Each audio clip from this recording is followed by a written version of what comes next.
దేవుని మహాకృపను బట్టి, దేవుడి ఇచ్చిన గొప్ప సమయాన్ని బట్టి దేవాదేవునికి వందనాలు, స్తుతులు, స్తోత్రాలు తెలియజేస్తున్నాను.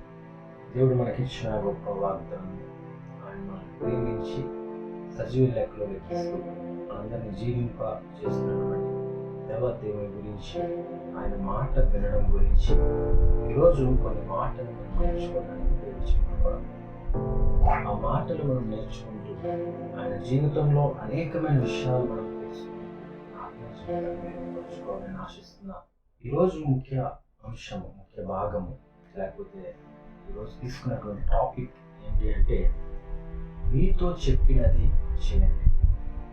దేవుడు మీతో చెప్పిన పని మీరు చేయండి.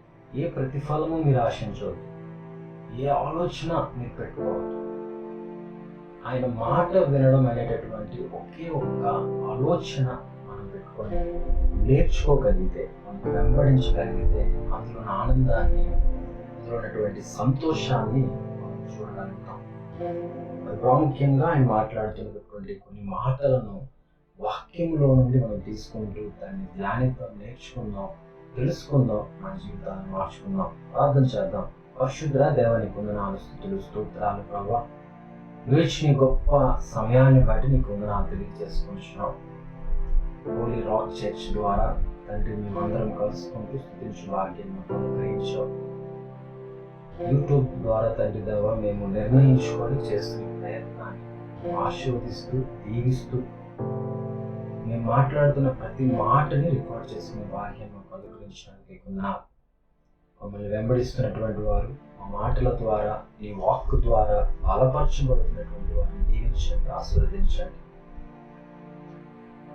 ఈ యొక్క వాక్యము విన్నంత కాలము ఆత్మలో నిండి ఉండడానికి మాకు అనుగ్రహించడానికి అడుగుతున్నాం. మరి ప్రాముఖ్యంగా ఈరోజు తీసుకున్న అంశాన్ని బట్టి ఈ మాట వినేటటువంటి వారికి ఉండే ఆది నుండి అంతం వరకు నీవైండి, నీ ఆత్మను మా మీద కుమరించడానికి యేసు నామమున అడిగి వేడుకొంచున్నాము తండ్రి. ఆమేన్. అయితే చూద్దాం, అందరికీ తెలుసు, వినుట వలన విశ్వాసం కలుగుతుంది.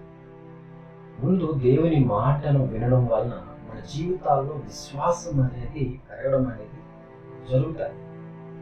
ఎందుకంటే మనం అనేకమైన విషయాలు వినడం వలన మనము భయానికి లోబడతాం, భయపడతాం. మనందరికీ తెలుసు, కరోనా అనేటటువంటి పేరు చెప్పగానే చాలా మంది భయపడతారు. కానీ ఒక పేరు వింటే మనకు భయం ఏర్పడుతుంది, ఇంకొక పేరు విన్నప్పుడు మనకి ధైర్యం ఏర్పడుతుంది, విశ్వాసం ఏర్పడుతుంది, నమ్మకం ఏర్పడుతుంది. అటువంటి మాటలు మనం వినడం వలన మనకి జీవితంలో ముందుకు వెళ్ళేటటువంటి చాలా విషయాలు మనం తెలుసుకోవడం అనేది జరుగుతుంది అని నేను జ్ఞాపకం చేస్తున్నాను. దేవుని యొక్క మాట వినడం వలన మన జీవితాలు ఎంతో అద్భుతమైన రీతిలోకి మార్చబడతాయి. చాలాసార్లు మనము తప్పిదం ఎక్కడ చేస్తామంటే, దేవుని మాట వినే విషయాల్లో నెగ్లెక్ట్ చేస్తాము. దేవుడి మాట వినేటటువంటి విషయాల్లో ఎందుకో మనము కొంత చొరవ తీసుకోకుండా ఉండిపోతూ ఉంటాం. దేవుని మాట వినడానికి మనం నిర్లక్ష్యం చేస్తాం. చాలాసార్లు మనకు తెలుసు, మనం టీవీలో కూడా చూస్తుంటాం, దాని మూల్యము చాలా గొప్పది అనే కొన్ని మాటలు మనం వింటాం. ద్రావిడ్ కొన్నిసార్లు దాని మూల్యం గొప్పది అనేటటువంటి మాట చెప్తా ఉంటాడు. ఎందుకంటే సిగరెట్, టబాకు ఇలాంటి విషయాలు తీసుకునేటప్పుడు అప్పుడు నిర్లక్ష్యం చేశారు కాబట్టి ఇప్పుడు దాని మూల్యాన్ని మీరు చెల్లిస్తున్నారు. సేమ్ థింగ్, దేవుని మాట వినాల్సినటువంటి టైంలో, దేవుని మాటను బట్టి నడవాల్సినటువంటి మనము దేవుని మాట వినకపోవడం వలన మన జీవితంలో చాలా మూల్యాన్ని చెల్లించాల్సినటువంటి అవసరం వస్తుంది. You're neglecting his voice. యాక్చువల్గా దేవుని స్వరాన్ని వినడానికి మనము ఆశ కలిగి ఉండాలి. దేవుని పిల్లలమైనటువంటి మనము ప్రతి దినము దేవునితో మాట్లాడడానికి ఇష్టపడతాం, ప్రతి దినము దేవునితో కలవడానికి ఇష్టపడతా ఉంటాం, ప్రతి దినము దేవునితో సహవాసము చేయడానికి ఇష్టపడేటప్పుడు, ఆ మాటలు వినేటప్పుడు, ఆ మాటల మాధుర్యాన్ని మనం పొందుకునేటప్పుడు బలవంతుడిగా మార్చబడుతూ ఆయన పని చేయగలుగుతాం. చూద్దాము, ఈ మాట వినమని చెప్పేటటువంటి మాట మొట్టమొదటి ఎక్కడ మనకు కనిపిస్తుందంటే, యోహాను రాసినటువంటి సువార్త 2వ అధ్యాయము 5వ వచనం నుండి మనం 8వ వచనం వరకు ఒకసారి మనం చదువుకుందాం. యోహాను రాసినటువంటి సువార్త 2వ అధ్యాయము 5వ వచనం నుండి 9వ వచనం వరకు ఈ రకంగా రాయబడింది. ఆయన తన తల్లి పరిచారకులను చూచి, ఆయన మీతో చెప్పినది చేయడని చెప్పాను. ఈ యొక్క సందర్భాన్ని మనం జ్ఞాపకం చేసుకున్నట్లయితే కానాను వివాహములో జరిగినటువంటి ఒక అద్భుతమైనటువంటి కార్యాన్ని ఇది జ్ఞాపకం చేస్తుంది. యాక్చువల్గా యేసు ప్రభు గురించి తన తల్లికి బాగా తెలుసు, కానీ ఇంకెవరికి ఆ టైంలో ఎవరికి కూడా తెలియదు. కానీ తన తల్లి గాబర్ అంటే అక్కడ ఉన్నటువంటి ఇబ్బందిని చూసినప్పుడు అక్కడ ఏం చేస్తున్నారు అంటే తన తల్లి పరుగున దేవుని దగ్గర యేసు ప్రభు దగ్గరికి వచ్చి తనతో మాట్లాడినప్పుడు ఆయన చెప్తున్నాను, ఇంకా నా సమయం ఇంకా రాలేదు అనేటువంటి మాట చెప్పిన తర్వాత తన తల్లి ఈ యొక్క మాటలు చెప్తుంది ఏంటంటే, ఆయన మీతో చెప్పునది చేయండి. ఆయన మీకు ఏ పని చెప్తే ఆ పని మీరు చేయండి. ఆయన మీకు ఇంకొక ఆలోచన మీరు పెట్టుకోవద్దు. ఏమండి, అక్కడ ఏం జరిగింది, సిచ్యువేషన్ ఏంటి అని ఆలోచన చేస్తే వారి యొక్క ట్రైబ్ లేకపోతే అక్కడ ఉన్నటువంటి వారందరూ కలిపి జరుపుకుంటున్నటువంటి ఒక పండగ వాతావరణం, వివాహపు వాతావరణం, ట్రెడిషనల్ గా చేయాల్సిన పనిలో ఒక ఆటంకం కనిపిస్తుంది. ఏంటి ఆ ఆటంకం అంటే అక్కడ ఉన్నటువంటి ద్రాక్ష రసం అయిపోవడం అనేది మనం చూస్తాం. ద్రాక్ష రసం అయిపోయిన తర్వాత మరలా అంత ద్రాక్ష రసాన్ని చెయ్యాలి అంటే ఇట్స్ టేక్ టైం. జనరల్ గా అది మరలా కొంత సమయం పడుతుంది. అందుకని అక్కడ ఉన్నటువంటి ద్రాక్షారసం అయిపోయేసరికి వారందరూ కూడా అది అవమానంగా తీసుకుంటారు. అరే ఇలా ఎప్పుడు జరగకూడదు కదా. మనం కూడా చాలా సందర్భాల్లో వివాహం విషయాల్లో లేకపోతే ఏదైనా ఒక ఫంక్షన్ విషయాల్లో మనం కూడా ఏం ఆలోచిస్తామంటే, అంటే చాలాసార్లు వచ్చినటువంటి వారు ఎవరు కూడా ఆకలితో వెళ్ళిపోకూడదు అని మనం ఎంతో ఆలోచన చేస్తాం. అరే 100 మంది వస్తున్నారు అనేసరికి దాని మీద కొంత ఎక్కువ మంది వరకు మనం ప్లాన్ చేసుకుని ఒక ఎంతైతే సరిపోతుందే అని మనం అనుకుని వండిన తర్వాత అనుకోకుండా ఎక్కువ మంది వస్తే మనం బాధపడుతుంటే అయ్యో వారికి లేకుండా అయిపోతుంది. అదే సందర్భం, అదే బాధ వారి జీవితాల్లో కనిపిస్తుంది. సంతోషంగా ఉండాల్సినటువంటి సమయంలో వేదన కనిపిస్తున్నది అనే విషయాన్ని నేను జ్ఞాపకం చేస్తున్నాను. అందుకనే ఆమె మాట్లాడుతుంది తన యొక్క కుమారునితో, ఆమె మాట్లాడుతుంది తను పిలిచి, అయ్యా ఇదిగో ఇలాంటి సందర్భంలో నువ్వేమైనా చేయగలవా అనేటప్పుడు ఆయన చెప్పిన తర్వాత ఆయన వెళ్ళిపోతూ అక్కడ ఉన్నటువంటి వ్యక్తులకు సహకారం చేసి లేకపోతే సహాయం చేసేవారు ఏం చెప్తుందో తెలుసా, మీరు వెళ్ళి ఆయన చెప్పినది చేయండి, ఆయన ఏం చెప్తే పని చేయండి అనే మాట చెప్పి వెళ్ళిపోయాను. ఆ తర్వాత ఆ యొక్క అధ్యాయం మనం చదువుకున్నప్పుడు లేకపోతే 7 వచనాలు చదువుకుంటే, యేసు ఆ బాణలను నీళ్లతో నింపండి అని వారితో చెప్పగా.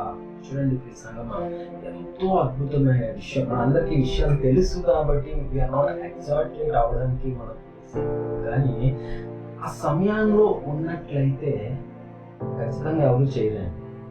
ఇప్పుడున్నటువంటి మనమైనా సరే ఒకసారి సంఘ కాపురి నించుని మాట్లాడుతూ తను చెప్పాడు అనుకోండి, ఇదిగోరే ఆ బాణల నిండా లేకపోతే అక్కడ ఉన్నటువంటి టబ్స్ నిండా మీరు వాటర్తో నింపండి అని అనగానే, ఇదేంటి ఇది పాస్టర్ గారు సడన్ గా ఇలా నింపమంటున్నారు అని మనం చాలా ఆలోచించి పని చేయం. ఆయన ఇతని చెప్పుకుంటారులే, జోక్ చేసుకుంటారులే, ఎన్నో మనం పెట్టుకుంటాం.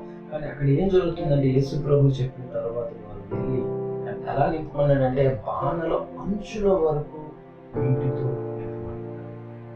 బాణల అంచుల వరకు నీటితో నింపండి అని చెప్పి యేసు ఆ బాణ నీటితో నింపండి వారితో చెప్పగా వారు వాటిని అంచుల వరకు లేకపోతే అంచు ఇంకా దాంట్లో ఒక డ్రాప్ అయినా ఆ డ్రాప్ అయిపోయింది. ఎంత యాక్యురసీ, ఎంత నీట్గా దేవుడు చెప్పిన తర్వాత ఖచ్చితంగా నీటితోనే నింపారు. మరి ఈ నీటితో నింపితే ఏమొస్తుంది నాకు ఏం ఆలోచించలేదు. మనమైతే పరిచయంలో చాలా విషయాలు ఆలోచించుకుంటూ ఆగిపోతుంటాం. లేకపోతే ఒక వ్యక్తి చెప్పిన తర్వాత ఈయన చెప్పిన మాట నిజమా అబద్ధమా ఆలోచిస్తాం. లేకపోతే ఈయన చెప్తుంటే మనం వినాలేంటి అని ఆలోచిస్తాం. లేకపోతే ఏంటి ఎవరైనా నీటితో బాణలతో నింపేస్తే ద్రాక్షరసం వచ్చేస్తుందా, ఏదో మోసం చేస్తున్నాడు లేకపోతే ఏదో దగా చేస్తున్నాడు, ఎన్ని దురాలోచనలు మన మీదకి వస్తాయి. కానీ సంగమా చెప్తున్నాను, దేవుడు చెప్పిన మాట మనం విన్నప్పుడు ఖచ్చితంగా సమృద్ధి నీ గృహంలో. హల్లెలూయా. చూడండి ఇక్కడ మనకు కనిపిస్తున్న మాట ఆయన చేస్తున్నాడు. ఒకటే ఏమీ లేదు, అక్కడ ఖాళీగా ఉన్న పాత్రలు ఉన్నాయి.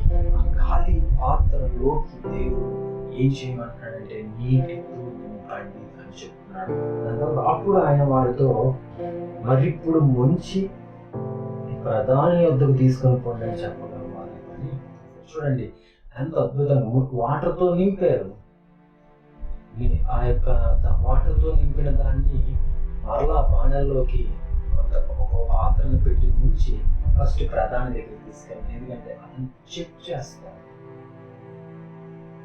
అక్కడ ఏం జరిగింది అంటే యాక్చువల్ గా జరగాల్సిన నీటితో ముంచిన తామారు తీసుకువెళ్తే ఖచ్చితంగా అది ద్రాక్షారసం అయితే ఎందుకంటే కొంచెమున్నా నీరు వేసి అంత బాణలు నింపుగా నీరు వేసేసరికి ఖచ్చితంగా అది నీరుగానే కనిపిస్తుంది, ఆ టేస్ట్ ఏమి ఉండదు.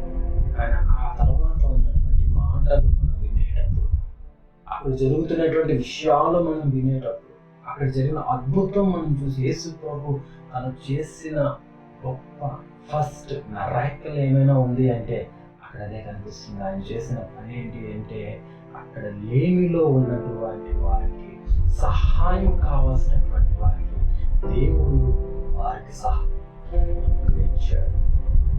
ఇక్కడ మనము ఆ మాటను మనం గమనిద్దాం, ఆలోచించేద్దాము. దేవుని మాట వినడం ద్వారా మనము దేవుని రాజ్యంలోకి చేరడానికి సంతోషంగా చేరగలుగుతాం. దేవుని మాట వినడం ద్వారా మనం ఈ లోకంలో గొప్పగా ఉండగలుగుతాం. దేవుని మాట వినడం ద్వారా నశించిపోయిన వారు ఎక్కడ లేరు అనే విషయాన్ని నేను జ్ఞాపకం చేస్తున్నా. చూద్దాము, నోవాహుతో దేవుడు ఏమి చెప్పాడో ఆ పని నోవాహు చేశాడు. ఆలోచన చేస్తే అది ఎంత గొప్ప మాట అంటే తెలియనటువంటి, ఈరోజు మనకి యేసు ప్రభు అంటే ఎవరో తెలుసు, యెహోవా దేవుడు అంటే ఎవరో తెలుసు, ఆయన వాళ్ళకి ఏక దేవుడి గురించి మనకి చాలా విషయాలు తెలిసినప్పటికీ కూడా మనం వెంబడించడానికి ఆలోచిస్తుంటాం, మనం చెప్పిన పని చేయడానికి ఆలోచిస్తుంటాం. కానీ ఇక్కడ ఏం కనిపిస్తుందంటే దేవుని గురించి ఏ మాత్రం తెలియని సమయంలో దేవుడు రక్షించిన విధానమును బట్టి అతను ఆయనని విశ్వసించి నమ్మి ఆయన ఏం చెప్పాడు చేస్తాడు. నోవాహు దేవుడు చెప్పిన పనిని చేశాడు. మనం జీవిస్తున్నాం. నోవాహు ద్వారా వచ్చినటువంటి సంతానంలో మనం కనిపిస్తున్నాం.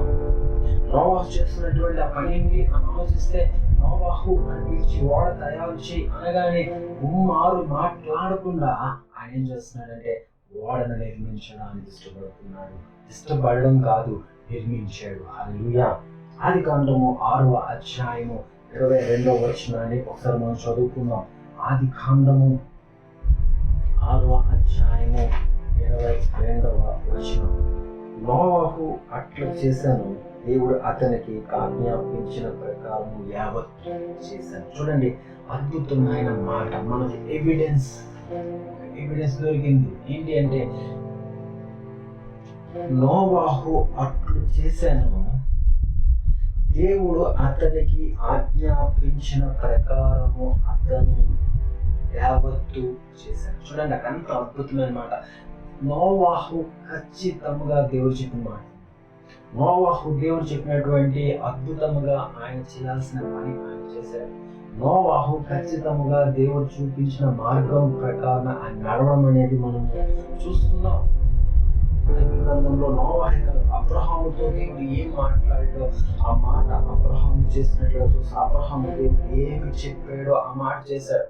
అది ఎక్కడ కనిపిస్తుందంటే ఆదికాండము 22వ అధ్యాయము 16 నుండి 18 వచనాలు చదువుకుంటే, ఆదికాండము 22వ అధ్యాయము, ఈ వెనదీయక ఈ కార్యము చేసినందున నేను నిన్ను ఆశీర్వదించి ఆకాశ నక్షత్రము వలె సముద్ర తీరము వంటి ఇసుక వలె ఈ సంతానమును నిశ్చయముగా విస్తరింపచేసేదనని ఈ సంతతి వారు తమ శత్రువుల గవిని స్వాధీనపరుచుకుంటారు. మరియు నీవు నా మాట వినినందున భూలోకములో జనములన్నీ నీ సంతానము వలన ఆశీర్వదించబడును నాతో రండి ప్రమాణము చేయించున్నానని యెహోవా సెలవిచ్చిన. ప్రమాణం చేసేవాడని యెహోవా సెలవు. చూడండి, మనం చదువుకునే ఒక వాక్య భాగంలో చూసినట్లయితే అబ్రహాముకు చెప్పిన పని ఏంటంటే, అబ్రహాముకు చెప్పిన పని, అబ్రహాంకి ఏం చేయమని చెప్పాడు దేవుడు? ఈ యొక్క ప్రాంతం నుండి వెళ్ళిపో, అని ఎక్కడికి వెళ్తున్నా, అయ్యా ప్రభువా ఏంటి ఎక్కడ అంటే ఏ ప్రాంతాలకు వెళ్ళమంటే ఆ ప్రాంతాలన్నీ తిరగడం చూస్తాం. అంతేకాదు అబ్రహాంకి ఏం చెప్పాడంటే, ఇదిగో ఆకాశ నక్షత్రం చూడు, ఇలాంటి ఇంత జనాంగం నీకు ఉంటుందని చెప్తున్నాడు ఆ రోజున. ఆ మాటలు చెప్తునేటప్పుడు అబ్రహాం ఎంతో ఎగ్జైట్ అయ్యాడు. అమ్మ థ్యాంక్ యూ లార్డ్, నాకు ఎంత అద్భుతమైన అవకాశం ఇస్తున్నావు, ఎంతో ఆనందించాడు. ఆ టైంకి అబ్రహాం అని కాలేదు, పోనీ ఎంతగా షారాతోనే నేను నీకు కుమారుని అనుగ్రహిస్తా అని చెప్పినట్టు అబ్రహాము ఆఖరికి షారాతోనే తనకి కుమారుడు అనుగ్రహించబడిన బహుమానంగా అనుగ్రహించబడిన తర్వాత మనం చూసినట్లయితే దేవుడు ఆ పిల్లవాడిని అర్పణగా అర్పించమన్నాడు. నీకు ఏది ఇష్టమో, నువ్వు దేని మీద ఎంత కాన్సన్ట్రేట్ చేస్తున్నావో అది దేవుడు అడిగేటప్పుడు మానవులు ఎవ్వరూ ఇవ్వలేరు అనే విషయం ఆయనకు తెలుసు. కానీ అబ్రహాము వెనుతిరగక దేవుడు ఇష్టపడ్డాడు. అందుకనే అబ్రహాము ఏం చేయబడ్డాడు అంటే ఆశీర్వాదించబడ్డాడు. విషయాన్ని జ్ఞాపకం చేసుకుందాం. ఇంకా బైబిల్ పాత నిబంధన గ్రంథంలో చూసినట్లయితే మోషే మనకు కనిపిస్తున్నాడు. మోషే దేవుడు ఏమి చెప్పాడు ఆ పని చేస్తాడు. మోషే వంటి గొప్ప నాయకుడు ఈ ప్రపంచంలో ఎవరు లేరు. మోషే వంటి అద్భుతమైనటువంటి సేవకుడు ఈ ప్రపంచంలో ఎవరు లేరు. మోషే జీవితంలో మనం చూస్తే దేవుడు మోషేతో ఏం మాట్లాడాడో అవన్నీ కూడా ఆయన తూచకుండా చూస్తున్నాం. నిర్గమకాండం 4వ అధ్యాయం 13 నుండి 17 వచనం చదువుకున్నట్లయితే, నిర్గమ కర్రను చేత పట్టుకొని దానితో నీ సూచక క్రియలను చేయవాలని చెప్పాను. చూడండి, దేవుడు తనకి చెప్పినటువంటి మాటలు ఏవైతే ఉన్నాయో వాటన్నిటినీ మోషే చేశాడు. మోషే మాటలాడలేను, నేను నత్తివాడిని, లేకపోతే నేను ఈ పని చేయలేను, ప్రభువా నాకు బలహీనముగా ఉంది, నాకు తోడుగా ఎవరైనా ఉంటే నేను చేయగలను, నువ్వేది చెప్పాలి నేను చేస్తాను అనేటువంటి విషయాలు సంభాషణలో అతను అతనికి తోడుగా ఇచ్చాడు. అహరోను అనేటటువంటి వ్యక్తి కేవలము ఒక సాధనగా కనిపిస్తుంది. మోషే యొక్క స్వరము అహరోన్ అయ్యాడు. మోషే తలంపులైతే మోషే తలగా అయితే అతను శరీరముగా ఉన్నాడు అహరోను. అక్కడ మనం చూసినప్పుడు మోషే మాట్లాడాల్సిన ప్రతి మాట అహరోనుతో మాట్లాడించి ఆయన దేవుడు చెప్పిన ప్రతి పని కూడా చేసినట్లుగా మనం చూస్తున్నాం. దేవుడు అతనికి ఆజ్ఞాపించిన ప్రతి అతను జనాంగాన్ని, దేవుని యొక్క జనాంగాన్ని రక్షించినటువంటి గొప్ప నాయకుడుగా మనకు అతను కనిపిస్తున్నాడు. కనుక మోషే దేవుని మాట విని ఆయన ఎంతో ఎంతో అనుభవాన్ని సంపాదించుకున్నాడు. ఈ లోకంలో దొరకనంత సంతోషాన్ని, ఆనందాన్ని, పరలోకపు గది, పరలోకపు ఆలోచనలు, పరలోక రాజ్యంలో నివసించే అర్హతలను వారు సంపాదించుకున్నట్లు మనం చూస్తున్నాం. ఇంకా మనం చూసినట్లయితే శిష్యులతో దేవుడు ఏమి చెప్పాడో ఆ పని చేశారంటే, శిష్యులకు చెప్పిన పని శిష్యులు చేశారు. యేసు ప్రభు శిష్యులకు చెప్పినటువంటి పని గురించి మనందరికీ ఈ విషయాలు తెలుసు. శిష్యుల గురించి చూసినప్పుడు వారు ఏ మాత్రం వెనకగా భయపడక వారు ఏం చేశారంటే దేవునిని వెంబడించడం మనం చూస్తున్నాం. వారందరూ కూడా యేసు ప్రభు సాక్ష్యముల వాక్యంలో మనం దొరుకుతుంది, దేవుని మాటల్లో మనం దొరుకుతున్నాయి. వారు దేవునిని వెంబడించారు, వారు దేవునితో నడిచారు, వారు దేవునితో వెళ్ళారు, వారు చేస్తున్న పనిని విడిచిపెట్టి దేవుని వెంబడించడం అనేది మనం చూస్తున్నాం. దేవుని మాట విన్నారు, ఈరోజు చరిత్రలో వారు కనిపిస్తున్నారు.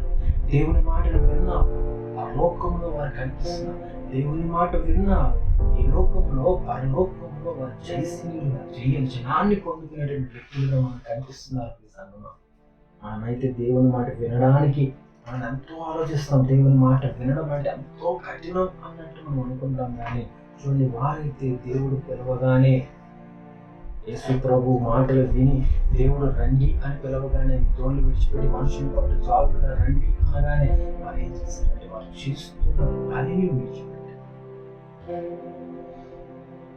ఎన్నోసార్లు అనుకుంటారా దేవుడు పిలిచినప్పుడు విడిచిపెడతాము అని అనుకునే టైంకి, అమ్మో విడిచిపెట్టేస్తే ఎలాగా, ఇంకొంత సమయం మనం పనిచేద్దాం, ఇంకొంత సంపాదించుకుందాం, ఇంకొంత కూడబెట్టుకుందాం, అప్పుడు దేవుని పనికి మనం వెళ్తే మనకి ఎటువంటి కష్టము ఉండదు. మన దేవుని పనికి వెళ్తే మన దేవుని మీద ఆధారపడాలి, మనం దేవుని పనికి వెళ్తే మనకి ఏమీ దొరకదు, మనం దేవుని పనికి వెళ్తే మనకి కష్టము అని అనుకుంటున్నాము. దేవుడు చెప్తున్న మాట జ్ఞాపకం చేసుకో. ఆ శిష్యులు చేసిన పనిని జ్ఞాపకం చేసుకో. వారైతే జాలరులుగా ఉన్నటువంటి వారు, ఏ రోజు పని వారు చేసుకుంటూ ఆ రోజు వారికి ఆహారం దొరికేటువంటి స్థితిలో ఉన్నటువంటి వారు వాళ్ళ వలలు బాగు చేసుకుంటున్నారు. వాళ్ళు ఎవ్రీ డే పని చేస్తున్నారు. ఆ పనిని వారు విడిచిపెట్టి దేవుని మీద నమ్మకంతో నడిచారు. ఈ రోజున చరిత్రలో వారు నిలిచారు. 5వ మాటగా చూద్దాం. మత్తయి సువార్త, మత్తయితో దేవుడు ఏమి చెప్పాడో ఆ మాట. లూకా సువార్త 5వ అధ్యాయము 27-28 వచనాలను చూసుకుంటే, నన్ను వెంబడించు అని ఆయనతో చెప్పగా అతడు సమస్తమును విడిచిపెట్టి లేచి ఆయనను వెంబడించాడు. శిష్యులందరూ వెంబడించినటువంటి వారందరూ కూడా వాక్యము ద్వారా పట్టబడి దేవుని వెంబడిస్తున్నారు. వారు విడిచిపెట్టి వెంబడిస్తున్నారు. ఇదిగో ఈ సంఘం ఆలోచించండి, దేవుడు వెంబడించడం అంటే నీ ఆస్తిని విడిచిపెట్టి వెంబడించిన హృదయం నీలో ఉండాలి. ఎందుకంటే నమ్మకం అక్కడ నిజంలో వెంబడిస్తున్నాడంటే నా నమ్మకం ఏంటంటే ఆయన నా సంరక్షకుడు, ఆయన నా పోషకుడు, ఆయన నాతో ఉన్నటువంటి వాడు, ఆయన నన్ను నడిపించే నాయకుడు అనేటటువంటి ఆలోచన. 6వ మాటకు గుడ్డివాడితో దేవుడు ఏమి చెప్పాడో ఆ పని చేశాడు. యోహాను సువార్త 9వ అధ్యాయం 6-7 వచనాలు మనం చదువుకుంటే, కడుగుకొని చూపు గలవాడే వచ్చాడు. చూడండి, కంటి చూపు లేనటువంటి ఆయన ఆ యొక్క ప్లేస్ కు వెళ్ళడానికి పంపబడిన వాని దగ్గరికి కదా అర్థము. పంపబడిన వాని మాటకు, పంపబడిన వాని దగ్గరికి వెళ్ళినప్పుడు అక్కడ ఏం జరిగింది అంటే, తను లేనటువంటి ఆ వ్యక్తి గురించి మనం ఆలోచన చేసినప్పుడు తన పుట్టుక గుడ్డివాడిగా మనకు కనిపిస్తుంది. తన పుట్టుక గుడ్డివాడు అంటే కళ్ళు ఉండి దాంట్లో నుండి చూడగలిగిన శక్తి లేకపోవడం కాదు, కానీ కను పాపల నుండి గుడ్డులు లేనటువంటి గుడ్డివాడిగా మనం చూస్తున్నాం. ఆ ఎంటీ ప్లేస్ లోని దేవుడు రీక్రియేషన్ చేయడం మనం చూస్తున్నాం. కొత్త శక్తి మనకి కలుగుతుంది. దేవుని మాట వినేటప్పుడు అద్భుతాలు జరుగుతాయి. దేవుని మాట విందాం. దేవుడు చెప్పిన ప్రతి పని చేయడానికి ఇష్టపడదాం. దేవుడు చెప్తున్నటువంటి ప్రతి ఒక్క అంశంలో ముందుకు వెళ్ళడానికి ఇష్టపడదాం.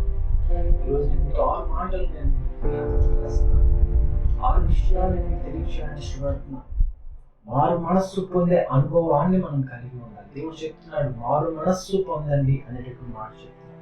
పాప క్షమాపణ పొందండి అనేటటువంటి మాట చెప్తున్నాడు. బాప్తిస్మము రక్షణ నిమిత్తం తీసుకోండి అనే మాట చెప్తున్నాడు. సిద్ధపాటు కలిగి జీవించండి అనే మాట చెప్తున్నాడు. 5వది పరిశుద్ధముగా జీవించండి. చాలా కీలక విషయం ఏంటంటే పరిశుద్ధంగా జీవించడం. మాట ద్వారా, చూపు ద్వారా, మన యొక్క పనుల ద్వారా, మన ఆలోచనల ద్వారా ఎక్కడ నుండైనా పాపము లేనటువంటి వ్యక్తులుగా జీవించడం కష్టం. అయినా దేవుడు చెప్తున్నాడు ఏంటో తెలుసా, నా మాట వినండి, పరిశుద్ధంగా జీవించగలరు. దశమ భాగాన్ని దేవునికి సమర్పించండి అనే మాట చెప్తాను. చాలా సార్లు మనం దశమ భాగాన్ని దేవుడికి ఇష్టపడలేకపోతున్నాం. దాని గురించి నేను మీకు టీచ్ చేయండి టైం, ఎందుకంటే చాలా మంది దీన్ని టీచ్ చేస్తున్నారు. మనం వింటున్నాం, అడుగుతున్నాను, వినడం కాదు చేసేవారిగా ఉన్నాయి. ఈ 6 మాటలు మన జీవితాల ఫలింపు కాదు.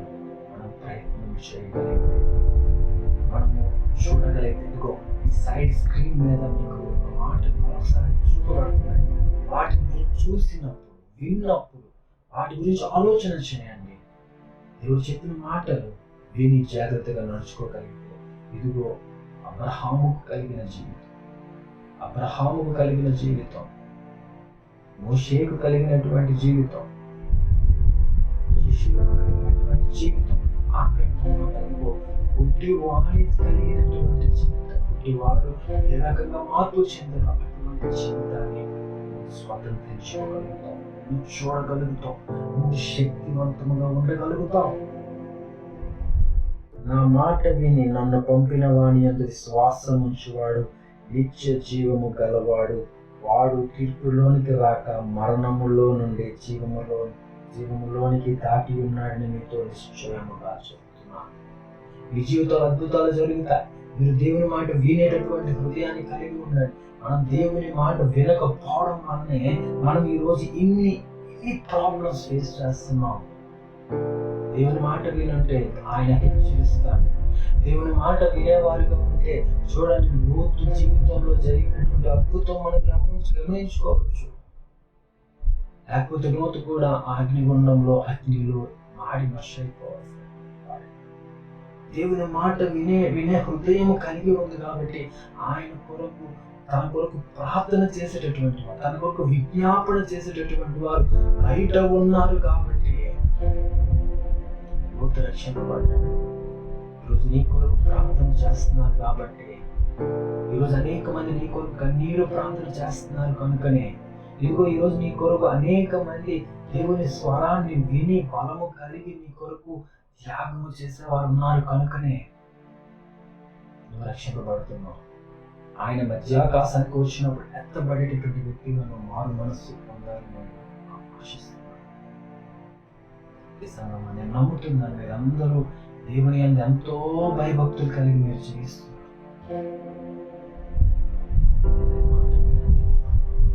ఆయన మాటతో జీవించండి. ప్రార్థన చేశాను.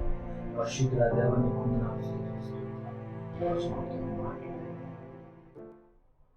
మాతో మాట్లాడిన రీతిని బట్టి నీకు వందనాలు తెలియజేసుకోవచ్చు.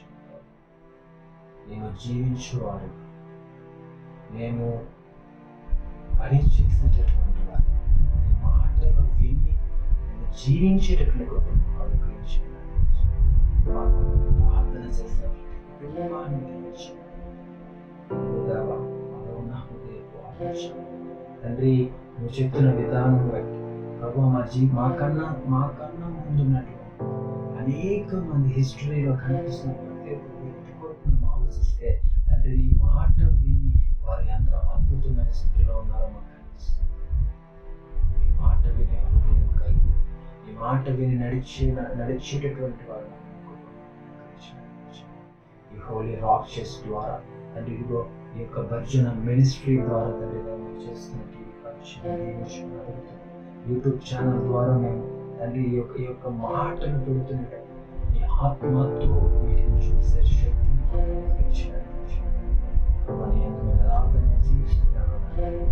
బలముగా ఉండి జీవిస్తున్నాము.